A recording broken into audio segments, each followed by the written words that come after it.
Olá a todos! Semana difícil para o mercado local, que em alguns momentos chegou a se descolar do mercado externo e foi guiado mais uma vez pelas preocupações em torno da questão fiscal e do cumprimento ou não do teto dos gastos públicos. Nesse sentido, o destaque ficou por conta do programa Renda Brasil, já que a primeira proposta que foi apresentada para o governo pela equipe econômica não foi aceita pelo governo. E essa não aceitação levou preocupações não só em torno da questão fiscal em si, mas também de como estariam as relações entre equipe econômica e governo, e por conta disso acabou renovando as preocupações dos investidores ao longo das últimas sessões. A semana teve uma agenda bastante importante também nos Estados Unidos, com a participação do presidente do Fed no simpósio de Jackson Hole e, em seu discurso, Jerome Powell, o presidente da instituição, confirmou a revisão da política monetária do Fed, dizendo que agora o Fed trabalha com uma nova estratégia baseada numa taxa média de inflação, taxa média essa que deve permitir com que a autoridade monetária aceite, em alguns momentos pontuais, a inflação acima da meta de longo prazo de 2% e, como consequência disso, a taxa de juros deverá permanecer nos atuais patamares bastante baixos por mais tempo.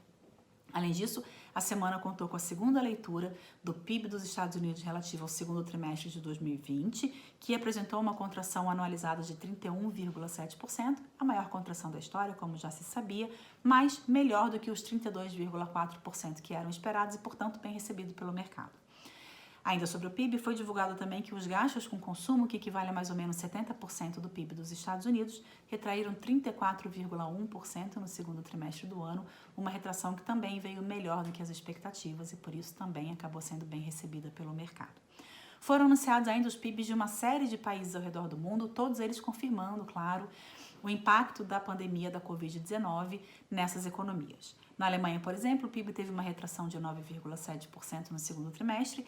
Na França, a retração foi maior, de 13,8%, enquanto o PIB mexicano teve uma queda de 17,1%. Todos esses números foram as piores retrações da história dessas economias.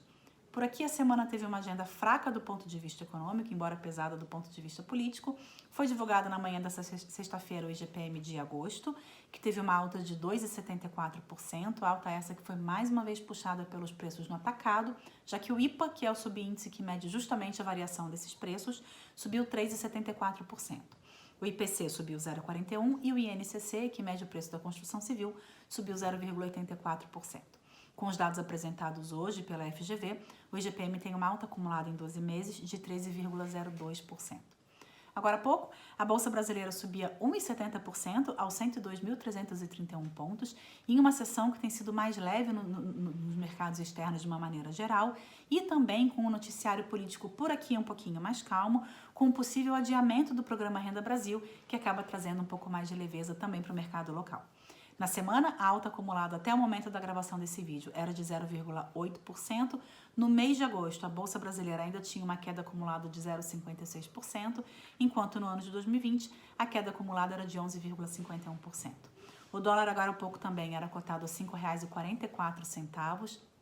Dólar que na semana teve uma queda acumulada de 2,86%, mas no mês de agosto ainda tem uma alta de 4,40% em relação ao real, uma alta compatível com o cenário de preocupação com questão fiscal.